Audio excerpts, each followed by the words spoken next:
Another dark log from the diary of a griever named John Weaver, which is me. Only guys, it's May 4th, 2026. Time index is right now 3:24 in the morning, West Coast time. Shout out to a lot of people out there, but Jimmy Ho, KLOS FM, and Artist in Recovery, and a whole slew of others. Sorry about that. Yeah. Okay. While we may celebrate George Lucas's fantastic creation, it's been about, 59 years in the making? Or, no. Wait, I forgot. It was done in 1977.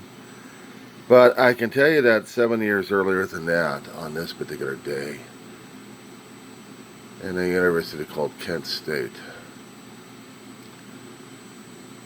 during a height of a war that was politically unpopular and where protesting was mandatory to express your opinions, even though if the government didn't like it. This particular campus got immortalized by a bloody massacre by state Fed. And I remember that when I was working in retail hell during that time. It was 1987, I think. Yeah. And I'm doing duty at a reception area. I heard one of the radio stations in Los Angeles. I think it was KLOS. I'm not quite sure. It may have been Mark and Brian's show on that one. They were pretty damn hot and popular in those days. But it was an anniversary that got their goat, and not to mention got them into legal hot trouble. They pulled out some songs concerning about what happened in Kent State, and not interviews of the students, but some recordings out there. Somehow or another, they crossed lines, but this was an anniversary show that a lot of people probably taped on their audio cassettes that they had at the time. I wish I had saved mine, because this was hard to deal with. For about 15-20 minutes listening to this thing, where students were gathering in the campus common areas and protesting the government, what was going on. But apparently, as much as I learned, and believe me, there's more coming out of it right now from the survivors. There is a ton of YouTube videos talking about this, from TV stations to personal interviews about this thing, that something like this should never ever happen again, where you have wall-to-wall soldiers armed squaring off with student protesters who are unarmed.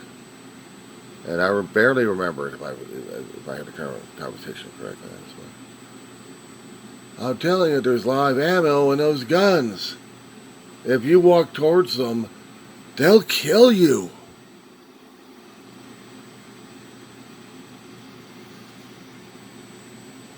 Somehow or another, they did. Shots rang out. 4 dead. The group, Crosby, Stills, Nash and Young, had created songs about how this turned out to be a fiasco. 4 dead in Ohio. And Find the Cost of Freedom.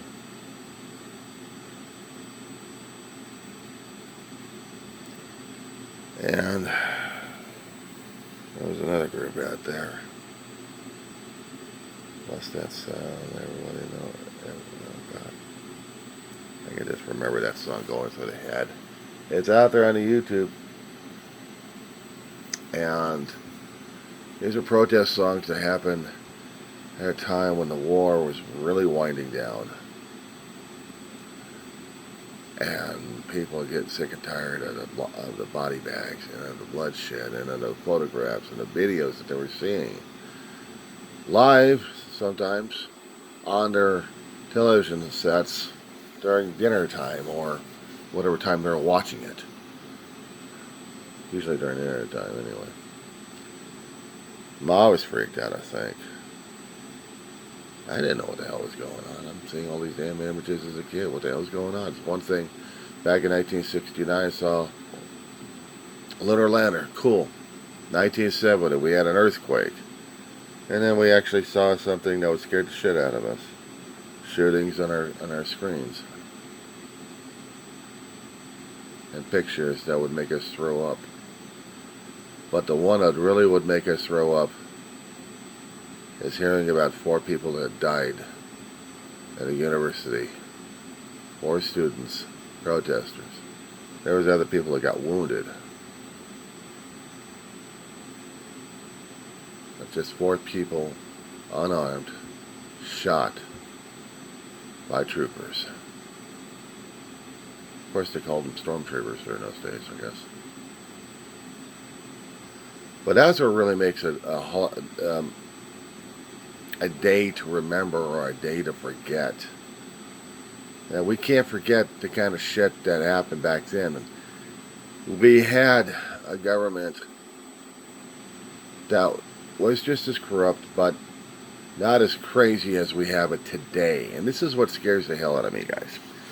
You see, Kent State was made out of mistakes by state and federal.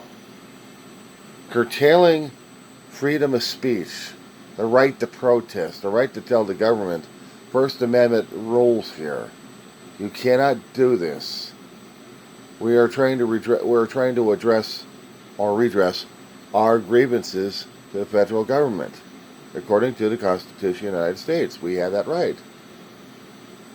But to have armed troops coming onto campuses to intimidate and scare the hell out of people, we're having that right now with the ICE and other federal agencies, armed up, weaponized, masked up. California had a law that's still being fought over in the courts concerning about wearing masks. If the federal government's going to be wearing masks while they're doing their raids or potentially shootings, they need to be held accountable. We got videos coming out there left and right, witnesses, and they're posting it to this day.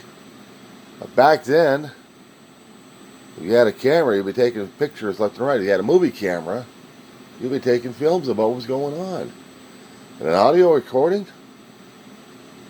when you have a trooper or maybe a platoon leader yelling through his bullhorn to the protesters and to anybody else around there, you don't walk up to the soldiers with live ammo because they were willing to shoot under orders, under duress, but they were going to shoot, and they did. We had wounded, but we had 4 dead in Ohio State, Kent State University, back in 1970. Nixon was the President of the United States.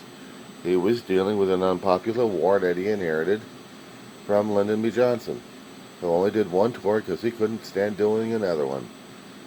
He did good while he was in office, but the thing he still had to manage was a nasty war for 4 years, and he was waiting for his term to go out because he didn't want to deal with the legacy that John F. Kennedy handed him, unfortunately.